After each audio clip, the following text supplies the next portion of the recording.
Post mortem report ప్రకారం హత్య జరిగిన చాలాసేపటి తర్వాత ఆ మృతదేహం రావణ్ కారులో దొరికింది.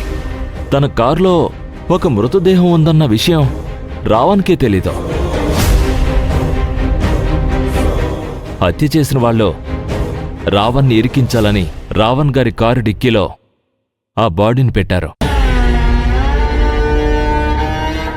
అసలు రావణ్కి వనజకి ఎలాంటి పరిచయం లేదు. ఆ సంబంధం పరిచయం కేవలం శివగామి గారికి మాత్రమే. శివగామి గారి ఇంట్లో ఆ వనజ పని మనిషిగా చేస్తూ ఉంది.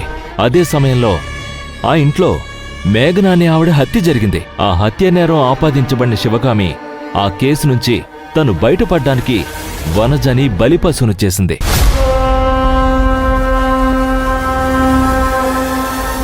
ఒకవేళ వనజ బ్రతికుంటే అది తనకి అపాయమని అర్థం చేసుకుని శివగామి చివరికి ఆ వనజని హత్య చేసింది. Objection your honour. గౌరవ ప్రతివాది న్యాయవాది గారి వాదన ఈ కేసుకి ఎలాంటి సంబంధమూ లేదు. సంబంధం ఉంది యువర్ ఆనర్. రావణ్ గారు వనజ కేసు గురించి మాట్లాడారని ఆ వీడియోని శివగామి గారు సబ్మిట్ చేశారు. ఆ సాక్ష్యాలు అసత్యమనేదానికి ముఖ్య ఆధారం రావణ్కి వనజకి ఎలాంటి పరిచయం లేకపోవడమే.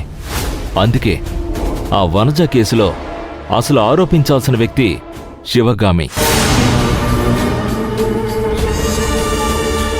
అసలు రావణ్ గారు ఈ కేసు గురించి కానీ బుల్లెట్ గురించి కానీ మాట్లాడిన సందర్భమే లేదు.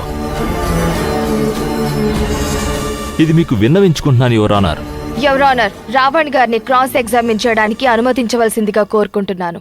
You may proceed.